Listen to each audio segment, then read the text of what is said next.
everyone! So, ito na, i-share ko na sa inyo. So, since marami ako nakikita na nagtatanong kung paano matatanggal by violation do sa my support inbox. So, yung mga alert-alert natin. So, kapag nagko-comment kayo sa mga ibang post, or kapag may na-share kayong mga bastos, yun, pumupunta yun doon sa may support inbox. So, ipapakita ko sa inyo. So, punta lang tayo sa tatlong slash na to. And punta tayo dito sa support inbox. So, dito yung magpupunta sa reports about others. Ayan. Kapag may comment kayo o may na-share kayong bastos, dito yun. So, and punta kayo dito sa your alert. So, dito siya. Minsan nagkakamali din si M. Ayan. Sabi dito. Ngayon lang naman ito guys. Today lang. So, your comment is back on Facebook. We got this wrong. We review your comment again and thus follow our community standard. So, kahit anong gawin nyo dito guys, walang delete dito. Diba? O walang delete. So, ituturo ko sa inyo ngayon kung paano. So, mag-open tayo ng ating browser. Ay, Chrome. Si Chrome na lang yung aking gagamitin. So, i-search lang natin dito ang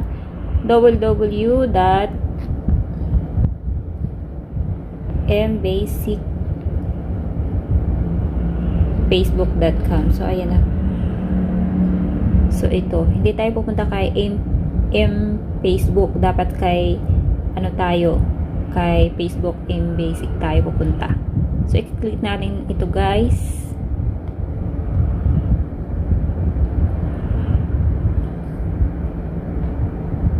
And then, punta tayo sa pinakababa. And, nakikita nyo yung help dito.